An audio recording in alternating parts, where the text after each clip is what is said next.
Մեր ապագայի տեսլականը ուժեղ Հայաստանն է։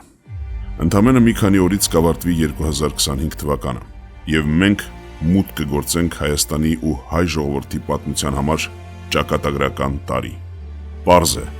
որ 2026 թվականի հունիսին տեղի ունենալիք խորհրդարանական ընտրությունները ճակատագրական հետևանքներ են ունենալու մեր որպես պետականություն ունեցող ազգի ապագայի վրա։ Ինչպիսին է այդ ապագան լինելու, որոշելու է ինքը, հայ ժողովուրդը։ Գիտեք, որ փոքրիկ խմբակն ու դրա ղեկավարը առաջարկում են այդ ապագայի իրենց պատկերը, որտեղ մեկ գլխավոր կետ կա ընդամենը։ Մեզ տարբեր խոստումներ են տալիս, վարդագույն նկարներ, տեսանյութեր են նկարում, բայց ըստ էության մի բան են ասում։ Չնայած բոլոր արհավիրքներին ու խայտառակ ձախողումներին, թող Նիկոլը մնա իշխանության։ Մնացածը լավ կլինի։ Թե ինչի հաշվին պետք է լավ լինի ու ինչու նա պետք է երրորդ ժամկետի մնա, պարզ չէ։ Որ ձեռքբերման համար ղեկավարի գիտելիք ինչպես չկար,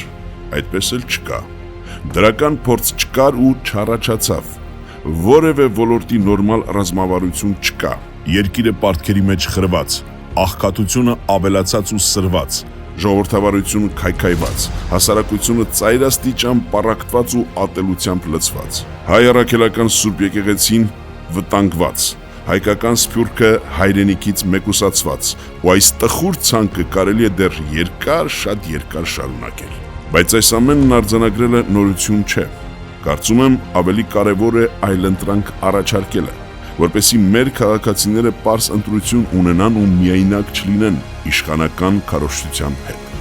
Այս կարճ հոդվածով ուզում եմ հենց դա անել։ Ապրածս կյանքի, բարի համբավի ու արված գործերի հիմքի վրա դրված ապագայի պատկեր առաջարկել։ Այն բավականին պարզ է, կարող եմ ներկայացնել ընդամենը 3-4 կետով։ Նախ, առաջինը եւ ամենակարևորը։ Մեր ժողովուրդը արդարության կարոտ է մնացել ու մենք պետք է կատարենք մեր ժողովրդի երազանքը։ Փոքրիկ խմբակը հենց այդ հիմնական խոստումով եկավ իշխանության ու անամոթաբար խաբեց բոլորիս։ Մենք բերելու ենք այդ սպասված արդարությունը։ Արժանին ու խելացին լավ դիրք է զբաղեցնելու պետական համակարգում, անկախ իր ծանոթություններից ու ունեցած փողի քանակից։ Համարձակ ու հայրենասեր մարդկանց ոչ թե հեռացնելու, այլ խրախուսելու ենք ու առաջ տանելու։ Երիտասարդներին կանաչ ճանապարհ ենք տալու։ Ոչ թե դատարկելու ենք պետական բյուջեն ու լցնելու ենք սեփական գրպանները, այլ անելու ենք ճիշտ հակառակը, որովհետև դա է ճիշտը, դա է արդարը եւ դա է մեզ պետք։ Նույնիսկ մեր սեփական միջոցների հաշվին պարտավոր ենք հարստացնել մեր երկիրը։ Օգտագործելու ենք տասնամյակների ընթացքում տասնյակ երկրներում ձեռք բերված գործարար կապերը աշխարհի լավագույն ու հռչակավոր ընկերությունների հետ,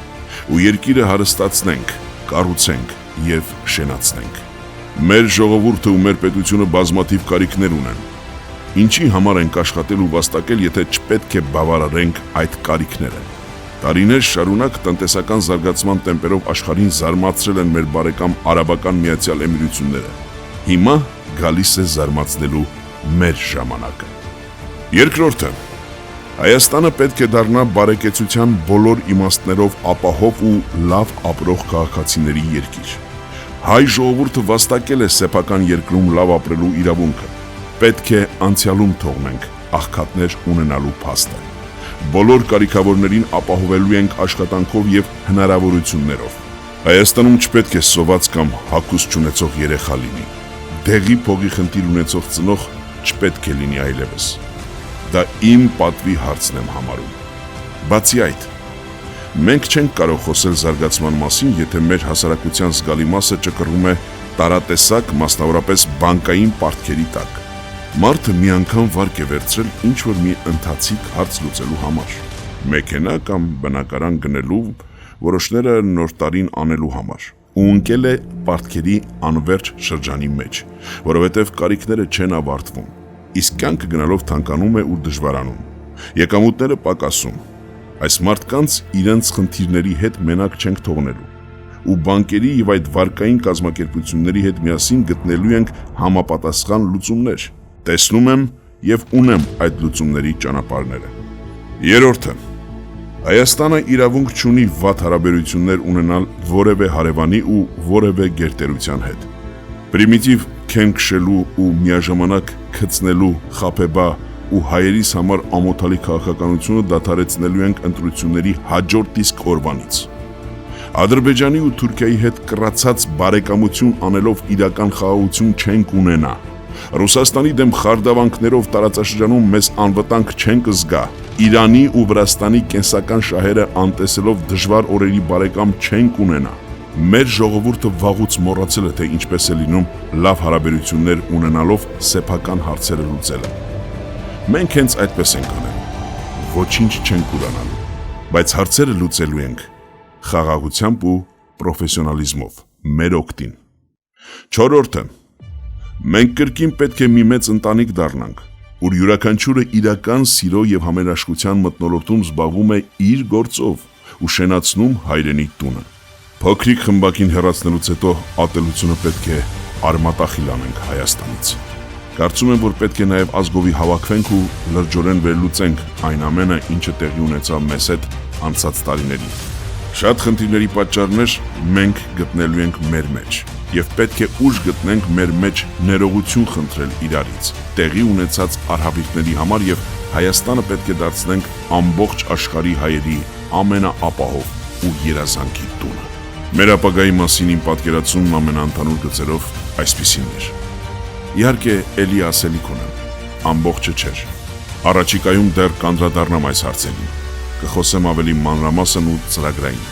Կխոսեն այս մասին նաև մեր ձևով շարժման իմ գործընկերները, բայց ներկայացրեցի ձեզ ամենակարևորը եւ հանգիստ եմ, որ ապագայի պատկերի մասին մտածելիս այլևս կկարողանաք համադրել առնվազն երկու տեսարան։ Մեկն այն է, որում ապրում ենք արդեն 7 տարուց ավելի։ Մյուսն այն է, որի մասին կարդացիք հենց նոր։ Ընտրությունը ձերն է։ Հասկանալի է, որ այսպես թե այնպես ապագան գալու է։ Այլ հարց է, որ մենք հայերս այն պետք է բառի ամենալավ իմաստով մերը դարձնենք։ Արդար, բարեկեցիկ, հարուստ, խաղաղ ու համերաշխ Հայաստանի Հանրապետության ապագան։ Անելու ենք մեր ձևով։